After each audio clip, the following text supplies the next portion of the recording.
I just want to start this off by saying you will be hearing very little in terms of positivity from me. I have been looking at OCs for about, consciously for about 15 years of my life now, and, God forbid a motherfucker have standards. So yeah, let's see how long this takes me. There are only 3 OCs by Todd Evans, but first, a disclaimer.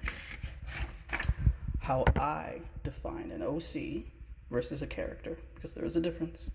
A character must have a fully fledged out story. Now that's obvious, right? But an OC can have a finished design, but no name, backstory, etc. Now, if you are in the bowels of artist TikTok, Twitter, Instagram, Reddit, you will see many fantastic designs by many skilled artists. But more often than not, you will see a disclaimer that says, haven't come up with a name yet, don't really have a backstory yet. It's very common and very frustrating. So, let's get into the name of the game. The 3 OCs. They are Popeye, Betty Boop, and Tom and Jerry. Now wait a second. You said 3, this is 4.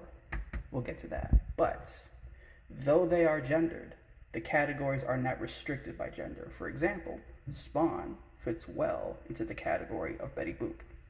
We'll get to that too. But first, we gotta get through my least favorite category, and that is the Popeyes. Now, you've definitely seen these guys. They're all over the place. They are the punch first, ask question never characters. They are the drawn to be cool, but not be cool characters. I honestly can't tell you how many times I've seen a character that looks so damn cool. Like, it's almost an orgasmic experience. That's how seriously I take this shit. But then I read their dialogue box, and I'm like, oh, how do you go from a 10 to a 6 like that?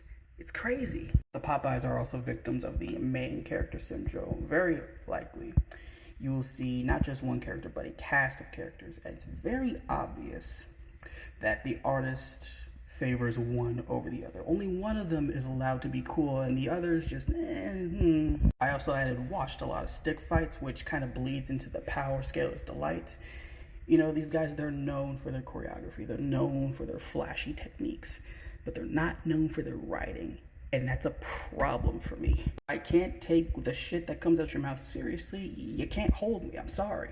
But going back up to the only I can be cool bit, which is a subcategory of the main character syndrome, you see, Popeye has a lot of friends. Not a lot of friends, but he does have friends, which he cares deeply about. But these Popeye OCs, they're drawn with a lot of people surrounding them, but I wouldn't call them friends. Now I think we're done with this, so that means we can move on to the Betty Boops. Now see, the Betty Boops are a special kind of special, because though they are not as plentiful as the Popeyes, unfortunately, you can blame the evangelicals for that. Because see, what the Betty Boops lack in popularity, they make up for in audacity.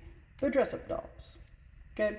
Whatever outfits or swimsuit trend, dress trend you see on Twitter, the Brazilian Hatsune Miku, the flare pants, these are where you'll find your Betty Boops. Going down, who needs a consistent personality when you have badonkers, a wobble wagon, Adonis with boobs, etc. Now I know that may sound gendered, believe me, it's not.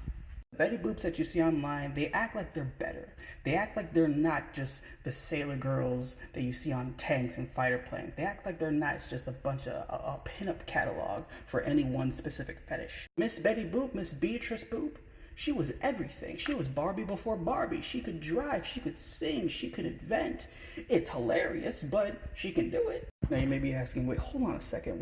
Where does Spawn fit into all this? And to that I say, excuse you, but Spawn is a more consistent Betty Boop than any of these other Betty Boops. When you buy a Spawn comic, you're not buying it to watch him grow, develop, improve the relationships of everyone around him. You're not buying it for that. You're buying to watch this impossibly depressed man gloom in the rain while still somehow flexing with his badass cape flapping in the wind. Now Mr. Todd McFarlane has came out later and was like, I was actually trying to write stuff. It wasn't just porn for the eyes. Sure, Todd, we believe you. But in the beginning, it was guns, muscles, and half-naked angel women. And now we can move on to my favorite category, which I have the least amount of problems with because, quite frankly, there aren't a lot of these guys out here. The Tom and Jerry's. Now, Tom and Jerry OCs, they're simple. They have many hats, but it's the same play. Now, there's what, 80 or so years of Tom and Jerry material across many different creators, and it's all the same thing. It's on site, right? Doesn't matter if they're in a normal household in Spain, in space, or gods, it's on site. Now on to an important note, and I'm positive I didn't write this right, but that there is no exclusion to goofiness or seriousness when it comes to Tom and Jerry OCs. And yeah, Jessica Rabbit fits into this category. Now hold on, Jessica Rabbit? We just passed Betty Boop. What's going on here? Well, that's very easy. She's meta. You all know the line, I'm not bad, I'm just drawing away. That's solidification right there. Welcome to the club. Regardless of what hat she wears, it's the same play. Wait a second, there have to be other characters that can headline this category. SpongeBob, Mickey Mouse, Bugs Bunny? Well, I don't think so. I would argue otherwise. These characters have worn many hats, yes, but the play always changed. Remember when SpongeBob was in prehistoric times and he was as dumb as Patrick? Remember when Mickey Mouse wanted to be a musketeer? Remember when Bugs Bunny just lived a normal life in the suburbs? It messes the whole thing up. And yeah, those are the three OCs. I genuinely hope some of that made sense, but it makes sense in my head, so, that's all that matters. Thanks for watching.